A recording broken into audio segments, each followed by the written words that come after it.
Hello बच्चों, let's see this question. So the question is saying which of the following is incorrect about the micro bodies. तो हमें incorrect बताना है micro bodies के बारे में.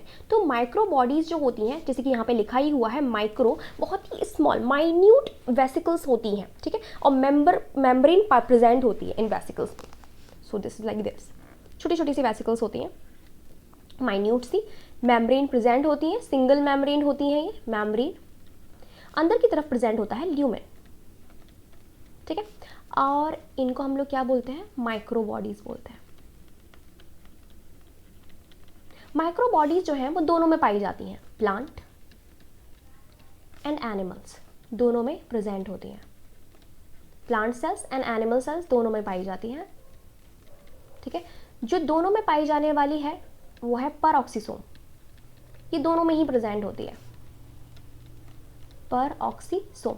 परऑक्सीसोम के पास पाया जाता है ऑक्सीडेज एंजाइम, ठीक है. क्या प्रेजेंट होता है इसके पास, ऑक्सीडेज पर ऑक्सीडेज एंजाइम पाया जाता है. ये बेसिकली परऑक्सीसोम जो है वो हेल्प करता है. आपने एक प्लांट फिजियोलॉजी में पढ़ा होगा, that is known as photorespiration, वहाँ पे ये हेल्प करता है, ठीक है. तो ये दोनों में प्रेजेंट होता है, प्लांट सेल एंड एनिमल्स दोनों में प्रेजेंट होता है. Then we have another micro body which is known as glyoxysome.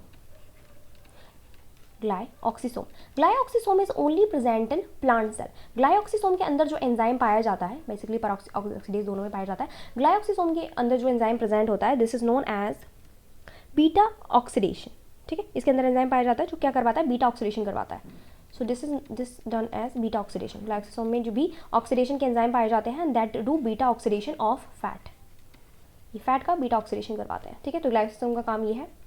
Then we have plant cell का एक और बता रहे हैं which is known as spherosome. Spherosome. Spherosome is basically plant lysosome. ये प्लांट लाइसोसोम की तरह काम करता है. प्लांट एनिमल में तो लाइसोसोम पाया जाता है, लेकिन यहाँ पे जो लाइसोसोम पाया जाता है उसे स्फेरोसोम कहते हैं. Spherosome contain hydrolytic enzyme, hydrolytic enzyme जो हाइड्रोलिसिस करवाते हैं, ठीक है. Now let's see, they are present in bacteria. अब बस ये बात यहाँ पे गलत हो जाती है, ठीक है. ये बैक्टीरिया में नहीं पाए जाते. बैक्टीरिया जो है बहुत सिंपल सेल है, ठीक है, प्रिमिटिव प्रोकैरियोटिक सिंपल सेल है, जिसके अंदर ऑर्गेनल्स जो होते हैं वो नहीं पाए जाते. और माइक्रो बॉडी क्या है, माइक्रो बॉडीज क्या है, ये सेल ऑर्गेनल्स हैं. These are basically cell organelles जो नहीं प्रेजेंट होते हैं, जो नहीं पाए जाते, तो बैक्टीरिया में नहीं प्रेजेंट होते हैं. माइन्यूट मेम्ब्रेस वेसिकल्स हैं, ये भी राइट है. Present in plant and animal cells, ये भी राइट है. दे हैव वेरियस एंजाइम, ये भी राइट है. But they are present in bacteria नहीं, क्योंकि micro bodies are only present in eukaryotic cells, absent in prokaryote, ठीक है. यूकैरियोट में पाए जाते हैं. तो ए हमारा क्या हो जाएगा, राइट आंसर हो जाएगा. आई होप आपको समझ में आया होगा. Best of luck.